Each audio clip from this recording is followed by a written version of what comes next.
po is tungkol po sa ginawa po ni po sa kanya. No? So, Matthew chapter 26 sa part 2 na tayo, verse 61 hanggang 68. Ang gagawin ko po, babasahin ko, sabayan niyo ako, ha? Okay? So, let's read. Sabi dito, and said, this fellow said, I am able to destroy the temple of God and to build it in 3 days. And the high priest arose and said unto him, answerest thou nothing? What is it which this witness against thee? But Jesus held his peace, and the high priest answered and said unto him, I adjure thee by the living God, that thou tell us whether thou be the Christ, the Son of God. Jesus saith unto him, thou hast said, nevertheless I say unto you, hereafter shall ye see the Son of Man sitting on the right hand of power, and coming in the clouds of heaven. Then the high priest rent his clothes, saying, he has spoken blasphemy. What further need have we of witnesses? Behold, now ye have heard his blasphemy. What think ye? They answered and said, he is guilty of death. Then did they spit in his face, and buffeted him, and others smote him with the palms of their hands, saying, prophesy unto us, thou Christ, who is he that smote thee? Ito po tayo pumikit. Let's pray, Lord. Kami na andrito po sa inyo ngayon na nag-worship. Salamat po, Panginoon, sa lahat po ng kumanta ng talagang buong puso para sa inyo. At hindi po para sa sarili, ganun din po yung lahat po na naandrito na pumunta na mag-worship para po kayo po ay talagang pasayahin, iangat po sa lahat ng mga tao.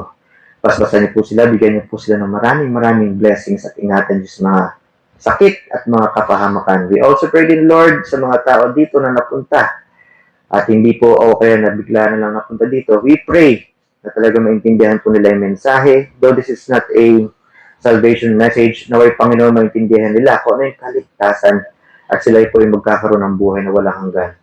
Huwag niyo pong pabayaan kami, Panginoon, muli na talagang lumipad ang aming isip, antukin, at kami magkulitan o maggalaw-galaw, kundi kami mag-concentrate sa inyong aral.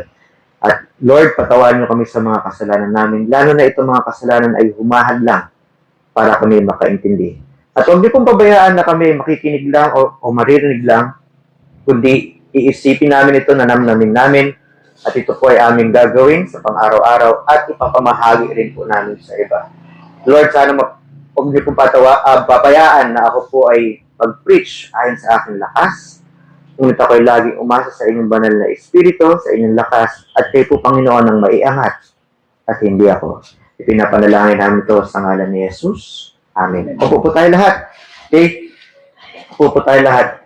So, ito po ang sabi po dito is, ito yung court trial ng Panginoon part 2. Ito po yung court trial ng Panginoon part 2. Kasi last week, yun yung part 1. Ano ba nangyayari sa court trial? Dito po nalalaman kung inililitis yung mga tao, kung tama ang kanilang ginawa, o guilty sila sa kanilang mga ginawa, o hindi. Usually, ang court trial ay ginagawa sa mga suspect. Okay? Sa suspect. O kaya may sala ka. Okay? Pero si Jesus wala pong kasalanan. Pero titignan natin, iisa-isahin po natin ang mga bagay na ito. At i-check natin kung ano yung nangyayari dito. So dito po, sa unang-unang point po natin dito, okay, yung unang-unang point po natin dito sa ating pag-aaralan, ito ay sabi natin court trial of Jesus. Kasi last week, napag-aralan natin yung part 1. Kailangan pa ba natin i-review yung part 1? Hindi na. Kasi ang dami-dami sinasabi ni Pastor. Okay? So, hindi na natin reviewin yon. Sa part 2 po, ito po ang unang-una sa nangyari. They accused Jesus wrongly or they denounced Jesus. No? They denounced Jesus. Ano ibig sabihin ng denounce? Inaakasuhan nila si Jesus sa maling o tungkol sa isang bagay na mali niyang ginawa. Pag binasa po kasi natin to, sinabi dito sa 61, denounce, no? Sinabi dito, this fellow said, sabi niya, itong taong to, sa Tagalog sa verse 61, ay kaya niyang sirain yung templo ng Diyos. Ang sabi nila. Kaya niya raw sirain ang templo ng Diyos at gagawin niya ulit sa 3 araw. Sa totoo lang, kayang gawin ni Jesus yun. Pag yung physical talaga na templo na meron sila doon sa Israel. Dahil siya naman ang gumawa ng lahat dito. Ilang araw na ginawa ang langit. Isa lang. Ilang araw na ginawa yung magkaroon ng ilaw. Isa lang. Sabi, let there be light. In an instant, doon na. Hey! Di ba?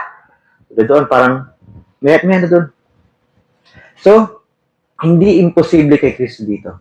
Pero ang sinasabi ni Kristo dito ang templo, yung kanyang katawan. Diba? Sabi niya, masisira yung templo na ito. At sa 3 araw ay mabubuo uli. At siya yung ibig sabihin ay mabubuhay siyang magmuli. Pero ito yung mga inaakusa sa kanya ng mga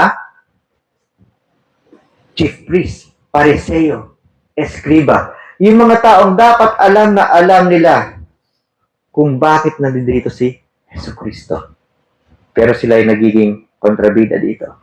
Sa verse 62 sabi, ang sabi po ng pinakapinunong pare, si Caiaphas po, kung maalala niyo po si Caiaphas yan, sabi sa kanya, hindi ka sasagot. Hindi ka ba sasagot? Sabi niya, ba't hindi ka sasagot? Sabi niya nun, mamaya nag-explain natin, ano tong sinasabi nila laban sa iyo? Ayaw pa rin sumagot ni Jesus. Ngunit sabi dito si Jesus po ay talagang held his peace. Ibig sabihin, hindi siya nagsalita. Hindi nagsalita yung ating Panginoon nun. Pero pag nakikita po natin dito, bakit hindi magsasalita? May pag-aralan natin. At sinabi ulit ng high priest sa kanya, I adjure thee. Sabi niya, inuutusan kita. Sabi, na, kailangan ipangako mo ito. Sabi ganun, parang persahan to. Ipangako mo sa nabubuhay o sa buhay na Diyos, sabi ganun, na ikaw, sabihin mo na ikaw ang Kristo. Sabi, ikaw ang Kristo, ang anak ng Diyos. Again, pag tinignan niyo po dito sa verse 63, ang ibig sabihin ng son dito po ay hihos. Hihos po yan. Ibig sabihin, kaparehas na yung Diyos. Ibig sabihin, iisa sila ng Diyos Ama. Iisa yung Diyos natin, 3 ang katauhan. Tandaan niyo ilan yung Diyos natin? Ilan yung Diyos natin? Lumulutang yata isip natin na isa. Di ba? Ilan yung katauhan ng Diyos natin? 3. Amen. So, yun po yung ating Diyos. Dito po, ang ibig sabihin ng son dito is hihos. Okay? Hihos po yan. Pero pag tinanong niyo po sa John 1:12 po, di ba? But as many as receiving to them gave the power to be the sons of God. Ang son po dyan is teknon. In Greek is teknon. Ibig sabihin, anak talaga. Yung supling. So dito, hihos ang ginamit, ibig sabihin, kapareho ng Diyos.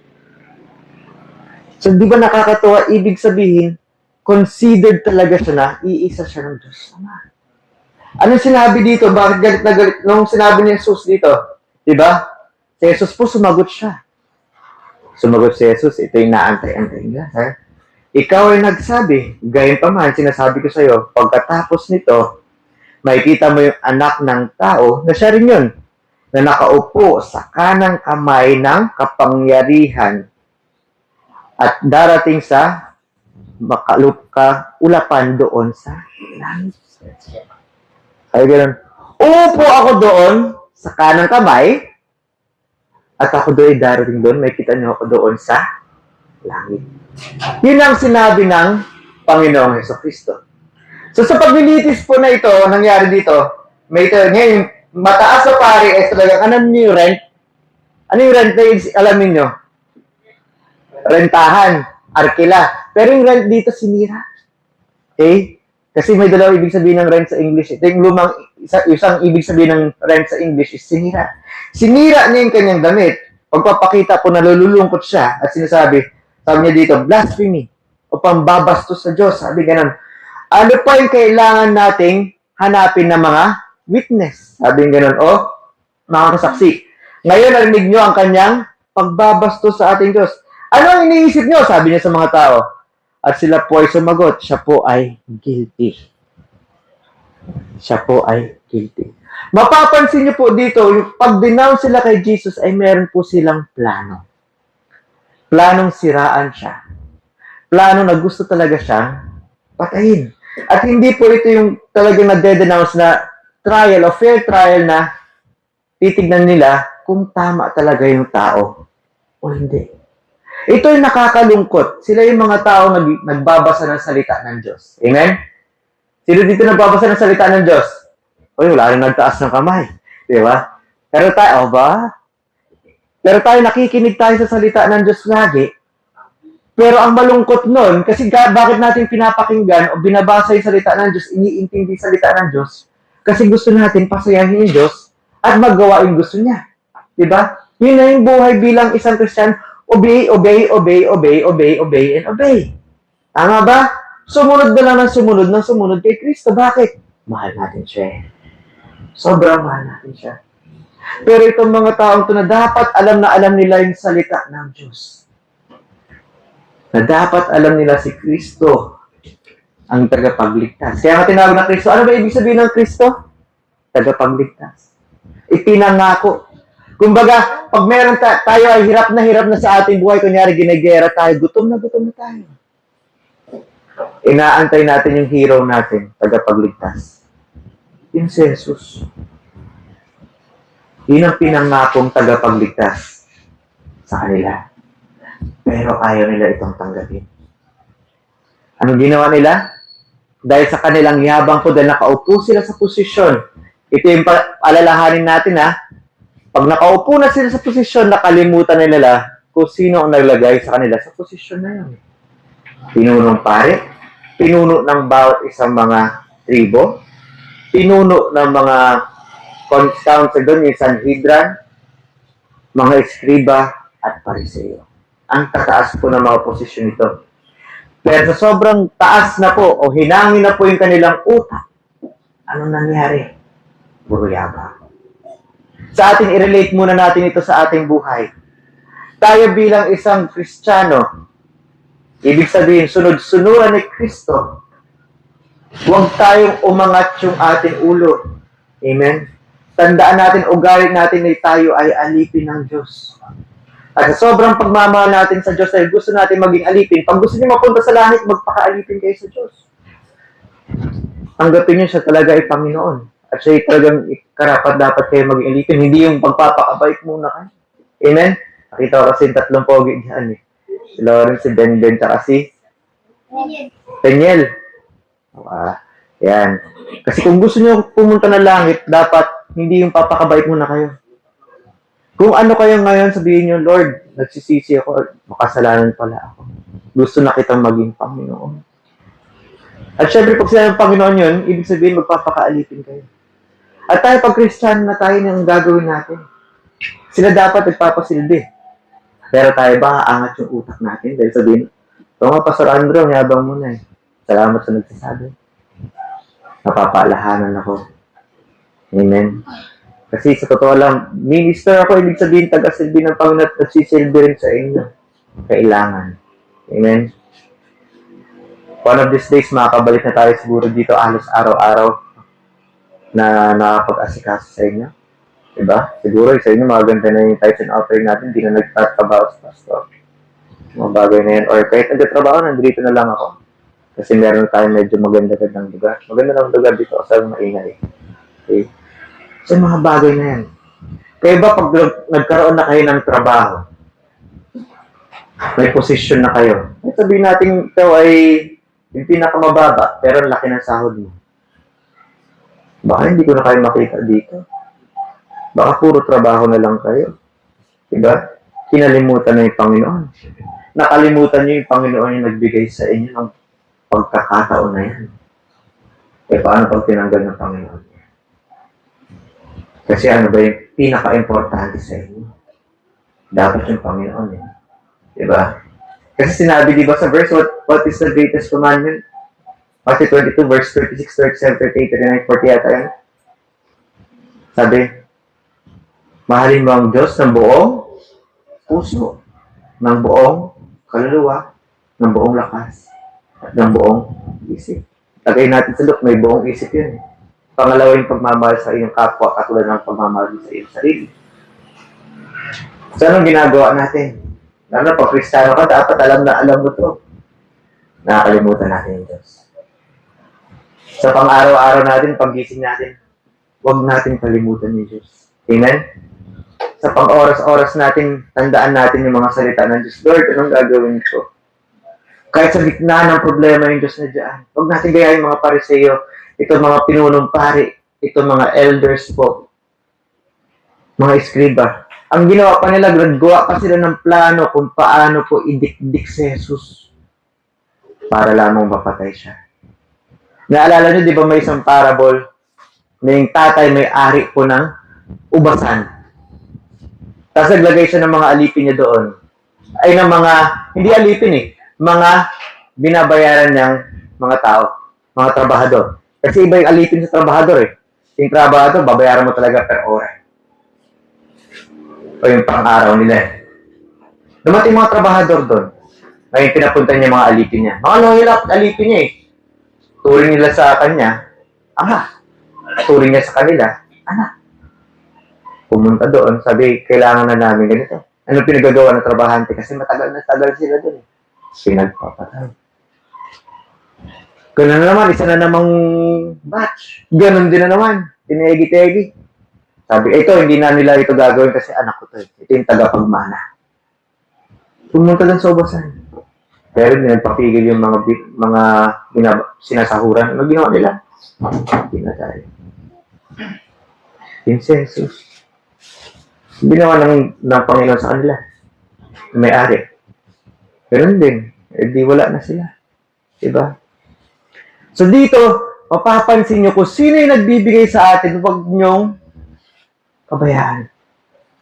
Kapag kayo hindi pa kayo ligtas, kilalanin nyo yung Diyos napakalakas sa lahat. Sinabi niya dito, mga verses dito, sabi, pabayaan mo na ako ay hulihin. Kasi di ba ako tatawag sa aking ama, papadala siya ng libo-libong anghel. Diba? Mahigit 60,000 na anghel. Sobra-sobra 60,000 na anghel. Siguro sa 100,000 anghel ang pupunta kay Jesus pag sinabi niya. Pero ito sabi niya, pabayaan niya. Ganun ba tayo mga tao? Tayo mga Kristiyano, huwag natin gawin yan. Kaya di ba dapat ang gagawin natin? Basahin ang Biblia. Bakit? Magdasal na magawa natin yung nakasulat sa Biblia. At isagawa natin ito ng buong puso. Amen? Pag nahihirapan natin ito gawin ng buong puso, sabihin natin sa Panginoon, Lord, nahihirapan ako. Lord, nahihirapan ako. Kasi ito, sama-sama na ugali, nahihirapan ako. Kasi Lord, laki ng problema ko, nahihirapan ako gawin ng tama. Pagdasal natin na gawin natin yung tama. Kasi yung Panginoon yung magbibigay sa atin ng lakas. Ano na yung paboritong verse ni Angel? Philippians 4:13, ang sabi niya, I can do all things through Christ, which strengthens me. Kasi yung Panginoon yung magbibigay sa atin ng lakas sa katauhan ng kanyang banal na Espiritu sa atin. Huwag nating traidorin yung Panginoon. Huwag natin hanapan po ng paraan para siya ay saktan natin. Hindi lagi nating hanapan ng paraan kung paano natin mapapasaya ang ating Panginoon sa gitna ng ating paghihirap, sa gitna ng ating pagsasaya, sa gitna ng ating tagumpay. Maganda man yung nangyayari sa iyo ngayon o pangit, unahin natin yung Panginoon. Huwag natin taksilan. Huwag natin saktan. Kasi, alam niyo, di ba si Jesus namatay para sa mga kasalanan natin? Di ba? So, ibig sabihin, parang bawat isang kasalanan natin, parang pinagsasampan natin si Jesus. Kasi ano ba ginawa ni Jesus para sa kasalanan natin? Namatay siya. Ikinamatay niya yung kasalanan natin para maligtas natin. Pero nabuhay siya magmuli. Amen? Sino dito gusto mahirapan katulad ni Jesus pag pinaglalatigo, lumabas masama yung laman? Kasi may taga-ipin ng latigo. Gusto mo? Gusto mo? Kasi yung mga nag-ikot-ikot dyan, sabihin natin, gawin nyo naman yung tama parehas dun sa nakalagay dun sa Biblia. Dapat may taga yan. Diba? Hindi yung ganyan-ganyan lang. Tapos may bubog lang kayo, gano'n, gugut-gugutan nyo lang. Hindi, taga yan, dapat. Hindi, joke lang. Okay, so yung mga bagay na yan. Kasi kayo, kahit gaano kayo kasama ngayon, pag inamin nyo kayo makasalanan at ayaw nyo na maging makasalanan, gusto nyo maging sunod-sunuran ni Kristo, automatic yan. Maliligtas kayo. At kayo po ay gagawa ng mabuti kasi bakit? Alipin na kayo ng Panginoon at mahal nyo na siya. Amen? Sinisingit lang natin yung gospel for the sake ng mga hindi paligtas. Amen? And another thing, sa point number 2, dito is denounce. Hindi ko na masyadong ilalagay dyan yung mga nakasulat. Okay? Para hindi tayo masyado Sa denounce, meron dahil dito. Ibabasa ko lang itong mga verses nito sa denounce just for the sake po na maintindihan nyo. Ang sabi sa John chapter 8 verse 44 to 47, kasi hindi paligtas itong mga chief priest na ito. Okay, kapareha sila doon sa sinabi natin na binayaran para magsilbi. Amen?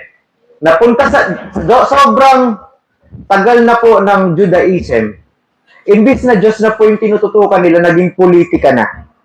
Sana sa simbahan natin dito na lokal ng True Vine Baptist Church, hindi magiging politika kung sino yung magiging church worker, kung sino yung magiging preacher, kung sino yung magiging pastor, kung sino yung kakanta dito sa harap. Kasi bawat isang leaders, ganun din, taga-silbi ng mas nakakababa. Yung mga nakakababa, nakikinig din sa mga leader. Amen? Okay? Sa John 8:44, dahil sila po ay masasama, sila po ay mga sinungaling, gusto na nilang pumatay na pumatay. Sinabi dito sa isang part, di ba? Ye are of your father the devil, and the last of your father you will do. He was a murderer from the beginning, and abode not in the truth, because there is no truth in him. When he speaketh a lie, he speaketh of his own, for he is a liar, and the father of it. And because I tell you the truth, ye believe me not. Sinasabihan sila ng katotohanan, anong ginagawa nila? Ayaw nilang maniwala. Diba? Which of you convinced me of sin? Sino nagsasabi ako nagkasala? And if I say the truth, why do you not believe me? Pag nagsasabi ng katotohanan sa Jesus, bakit ayaw nilang maniwala sa Kanya? Ito yung sagot. He that is of God heareth God's word. Siya na nasa Diyos, naririnig niya, pinapakinggan niya, isinasa puso niya, isinasagawa niya yung salita ng Diyos. Ito yung ibig sabihin ng hear dito. Okay? Ano sinabi pa dito? Ye therefore hear them not. Kayo hindi nyo naririnig. Sino hindi nakakaintindi ng mensahe? Hindi nyo pa naririnig. Because you are not of God. Sino yung tatay nyo? Yung demonyo? Anong ginagawa ng demonyo? Sinungaling at mamamatay. Kaya anong gusto nilang patayin si Jesus eh? Yung kala ng demonyo, pag napatay niya si Jesus, andun na. So first point is denounce, or they accuse Jesus of a negative thing. At talagang akusang okay. Second point is deference. Ang deference po is obedience or submission. Pag sinabi mong submission po, ibig sabihin ikaw ay sumuko. Kunyari ikaw na paligiran ng mga maraming tao. Sabihin natin na maraming militar. Okay? Kaya sabihin mo wala kang kasalanan na paligiran ka. Dapa! Sabi gano'n. Diba, ang daming dapa. Kung nagising kayo lahat, di ba? Nagulat sila, pakirot kayo eh. Siyempre, dadapa, mahal lalo na pag nakatutok sa inyo lahat ng baril, di ba? Suko na po ako. Di ba? Pero iba talaga matitigas, hindi susuko eh. Nandaban. Di ba? Pero yung suko na yun, yung ibig sabihin ng suko. Pero yung suko na sinasabi dito, yung sumuko sila ng buong puso at gustong sumunod. Amen? Ito yung ginawa ni Jesus. Ang sinabi nga dito, sa deference po dito, pag binasa niyo po yung verse 63. But Jesus held His peace. Si Jesus po, hindi po nawala yung kapayapaan sa kanyang puso. Held His peace. Yung peace po talaga dito is ibig sabihin, tahimik. Siya'y nanahimik. Bastos ba si Jesus? Hindi po. Pag sa korte po, pag hindi ka nagsasalita, hindi naman po yun masama. Amen?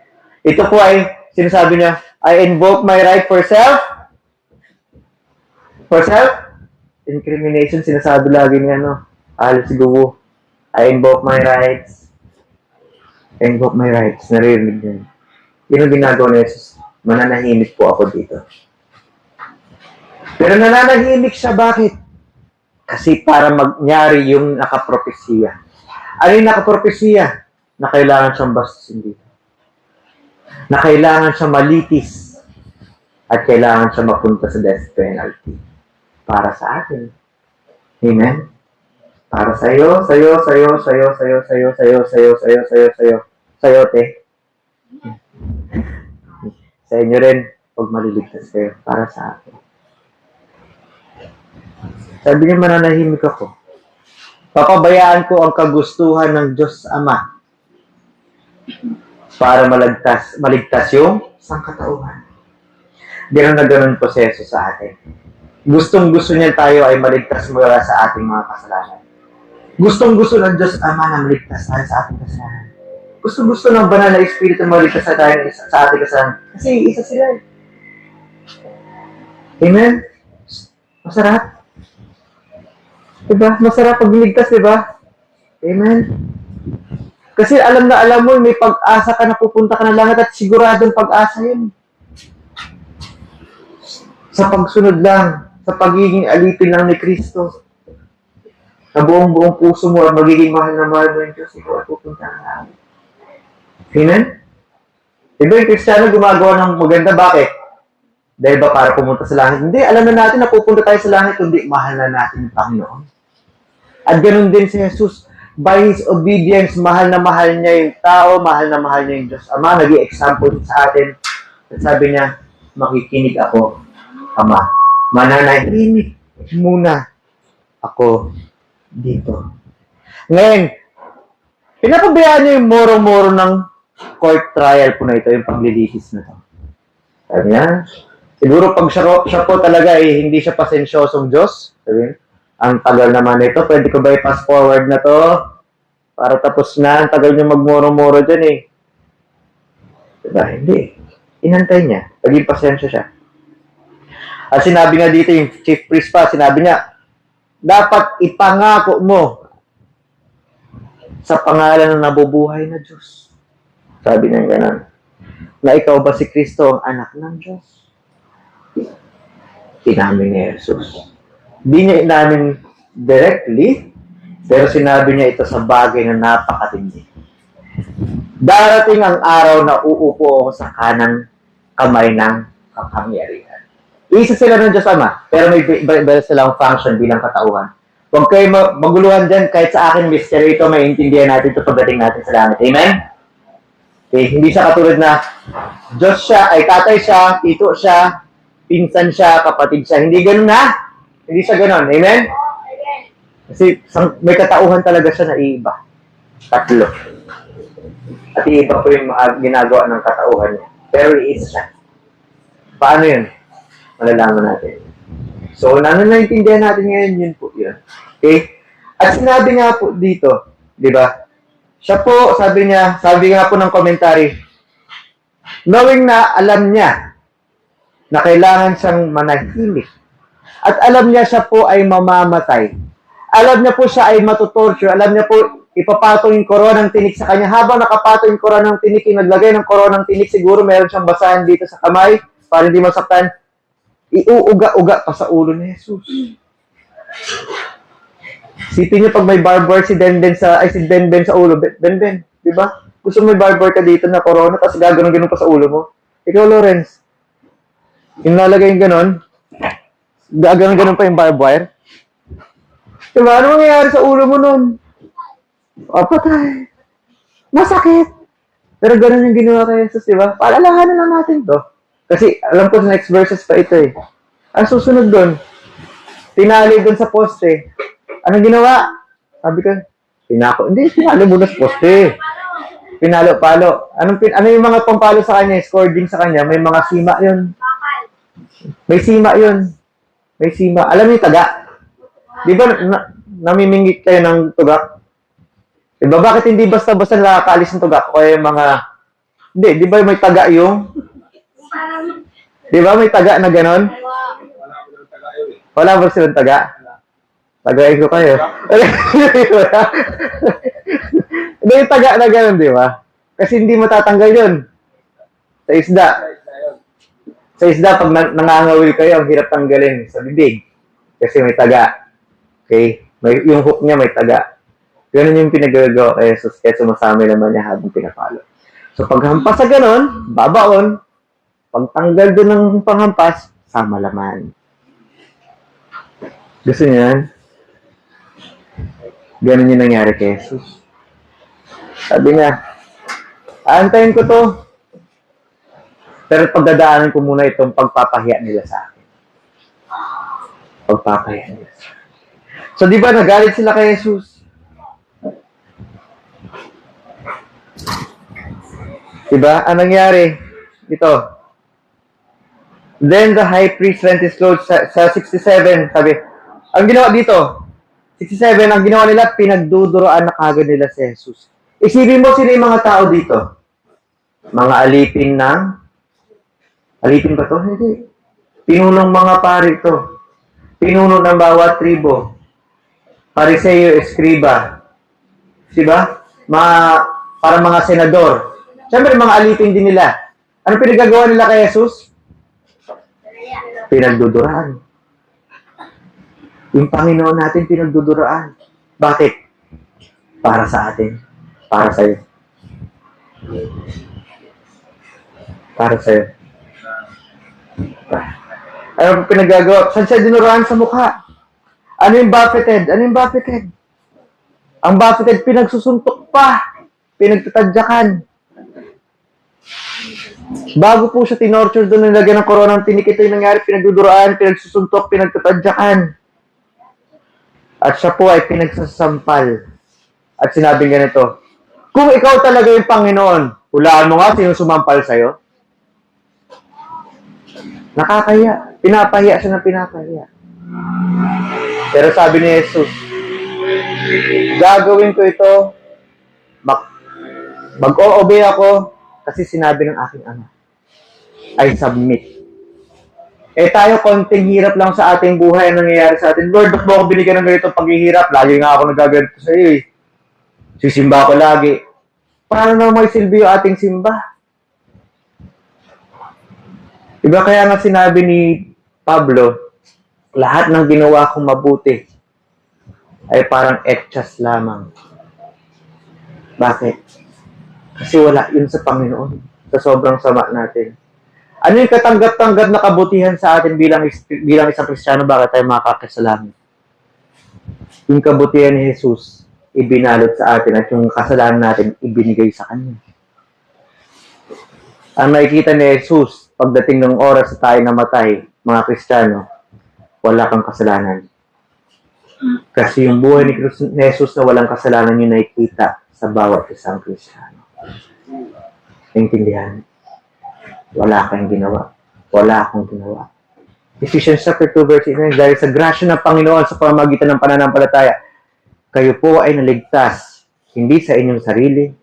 Ito ay regalo ng Diyos, hindi sa inyong mga ginawa, para walang taong magyayabang. Isipin niyo, makakapasok kayo ng langit dahil yung buhay na perpekto ni Jesus yung nakalagay sa ating kaluluwa. Pero pinaghirapan ni Jesus to. Libre na sa atin. Nilibre tayo ni Jesus. Bakit? Kasi siya po ay talagang sumunod. At siya po ay sinuko niya yung kanyang buhay sa Diyos Ama bilang tao. Diyos siya at tao siya. Sabi niya, bilang tao na walang kasalanan, gagawin ko ito, aking Ama. Tayo ba, bilang isang Kristiyano, pinanahawakan ba talaga natin yung Kristiyano sa gawa? Baptista man din tayo. Diba? Yung kapag hindi niyo po narinig yung message, hello, nung Friday, pakinggan niyo po nasa YouTube na po. Importante yan. Doctrinal natin yan. Distinctives natin yan. Biblia ang ating basihan ng ating kilos, ugali. Alam ko hindi ako perfecto. Pero sa pamamagitan ng banal na Espiritu, gawin natin lagi. Habang lumalalim pa inyong pananampalataya, sabihin niyo, ang dami kong kasalanan. Pero salamat sa Diyos. Nagagawa natin yung tama sa pamamagitan niya. Kailangan natin basahin ang Biblia. Sa gawa ito ng buong puso. We have to submit to our Lord. So, hindi ko. Okay? Daldal ko lang. Teka lang. And, ano ba tayo?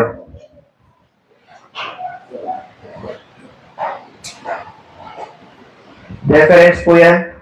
Dito is third point, third and the last point is the declaration. Declaration. Declaration as the Lord. Okay? Declaration as the Lord. Wala na. Okay, declaration as the Lord. ang sabi nga po dito, sa verse 64, sinabi ni Jesus, "Thou hast said." Sinabi mo "Nevertheless, I say unto you, hereafter you shall see the Son of Man sitting at the right hand of power." Makikita mo itong anak ng tao na sinasabi, ako, nakaupo sa kanang kamay ng kapangyarihan. Kasi yung nakadesign sa kanila bilang Diyos eh. Sabi dito, at ako'y manggagaling mula sa mga ulap ng langit. So, kinonfirm niya, sabi niya, ito na yung declaration na ako yung anak ng Diyos. Na ako ang Diyos. Tandaan niyo, sinabi dito, Son of Man is Hihos. Ibig sabihin, kapareho niya Diyos. In Greek na Hihos is kapareho. Pero sa atin, sa John 1:12, binigyan tayo maging karapatan na maging anak ng Diyos. Yung sons doon is teknon. Supling yun. Amen? Sana hindi nyo mapagbaliktad yun. Kasi pag makikita nyo doon, diba? As many as received Him, to them gave He power to be teknon. Maintindihan nyo ba yun? Diba? To be the sons of God. Kasi yun nakalagay sa English. Pero ganun pa man po, sinabi niya, ako ito. Sa Lumang Testamento pa lang po sinasabi na po ito. Okay? Sa Lumang Testamento, medyo i-skip ko lang po ng konti, no? Skip ko lang ng konti, lalagay ako sa dulo. Kasi po, ang ibig sabihin ng Lord of Lords and King of Kings, minsan yung mga ungodly na mga pinuno, sinasabi, ako yung pinuno ng mga pinuno. Gusto niyo sabihin ako yung pinakamalakas. Okay? Ginamit ito ni Artaxerxes sa Ezra chapter 7 verse 12. Artaxerxes, King of Kings, sabi ganun. Yun yung address sa kanya. Unto Ezra the priest, a scribe of law of God, heaven, perfect peace, etc. Sa Ezekiel chapter 26 verse 7, sabi, For thus saith the Lord God, behold, I will bring upon Tyrus, Nebuchadnezzar, king of Babylon, a king of kings. Pinapakita doon pag sinabing hari ng mga hari, Lord of Lords, siya yung pinakamataas. Okay?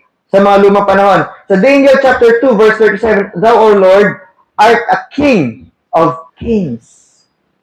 O King, art a king of kings, for God of heaven. Mga address po yan sa kanila. Pero po dito, pag nakikita niyo po ito dito, sinabi po dito sa Deuteronomy chapter 10 verse 17. Deuteronomy chapter 10 verse 7 sabi, For the Lord your God is God of gods. Makikita niyo dito yung unang God letter G na malaki. Yung pangalawang G, maliit na G. Kasi yung gods na yung mga gawa-gawa ng tao. Makakatahang isip natin. Minsan alam niyo yung Diyos sa Biblia, ginagawa natin gods. Bakit? Kasi ayaw nating maniwala sa ibang mga salita ng Diyos at pinipili lang natin yung gusto nating malaman o ihulma yung Diyos sa Biblia. Pero pag talagang Diyos natin yung Diyos sa Biblia, kung ano yung sinabi sa Biblia, yun yung Diyos natin. Amen? Kung anong gusto ng Diyos sa Biblia at ayaw ng Diyos sa Biblia, yun yung Diyos natin. Susundin natin. At hindi natin gagawin yung mga ayaw niya. Amen? At kadalasan, Diyos din natin yung ating mga sarili. Small g. Bakit? Bilib na bilib tayo sa ating sarili. Napakataas ang pride natin. Ganon tayo. I see myself ganito rin araw-araw. Nakakahiya. Nakikita niyo ba yung sarili niyong ganon? Iwasan natin na iwasan yan. Diba? Sabi ko nga sa'yo, pag mabilis kayo mapikon, malamang, bilib na bilib tayo sa ating sarili. Amen? Pero sinabi dito, just to go back in context, sabi dito, I, the God of gods, Lord and Lord of lords, a great God, a mighty and terrible, which regardeth not persons, nor take as a word.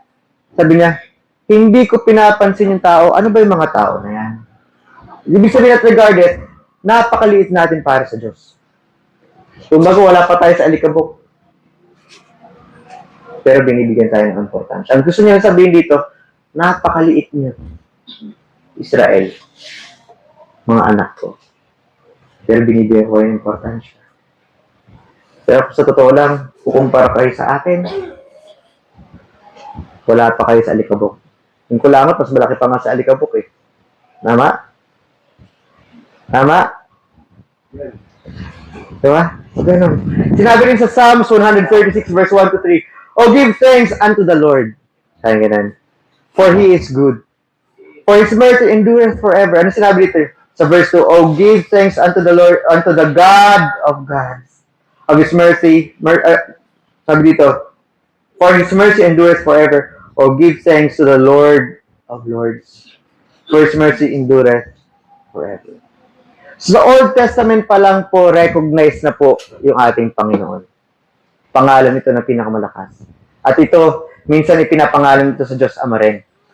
1 Timothy, sa New Testament, chapter 6, verse 14 hanggang 15. That thou keep his commandment without spot, unrebukable until the appearing of our Lord Jesus, which in his times he shall shew who is the blessed only pontificate, the King of Kings and Lord of Lords.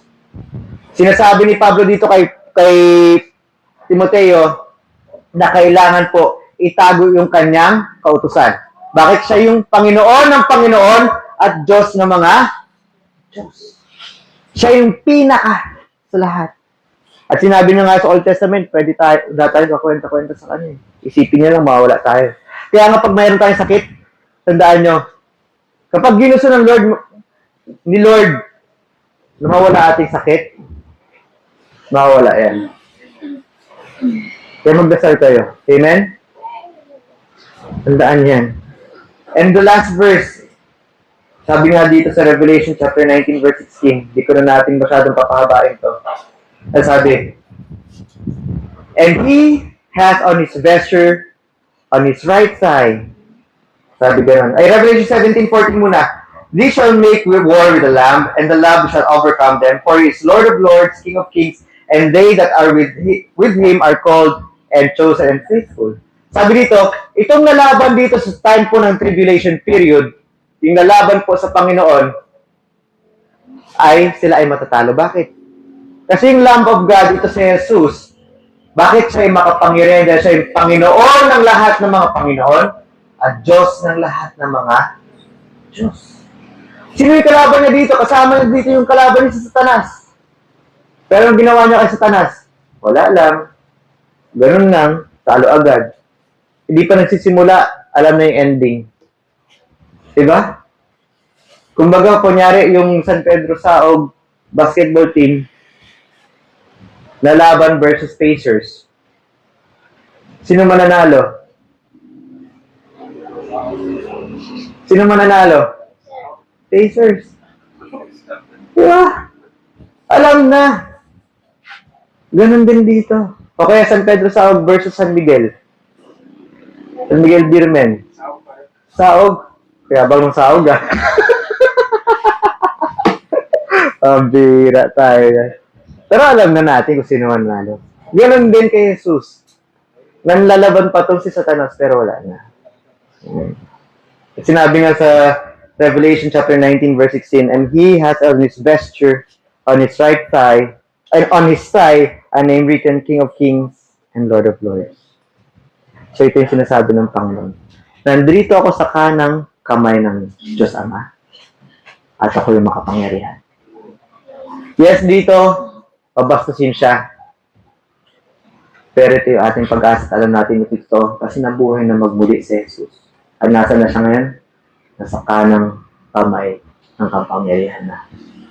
Kaya siya ang ating Panginoon. Amen. So ito po, ang ating mga points is first, sabi doon, they denounce Jesus. Second, deference, ibig sabihin ay tayo ay masunurin siya at siya po ay talagang nagpaka-ilalim sa Panginoon. Siya ay sumuko talaga sa labag isa. And third, goodness declaration of the Lord. So tandaan natin, ito yung mga nangyari sa court trial ni Jesus Christ.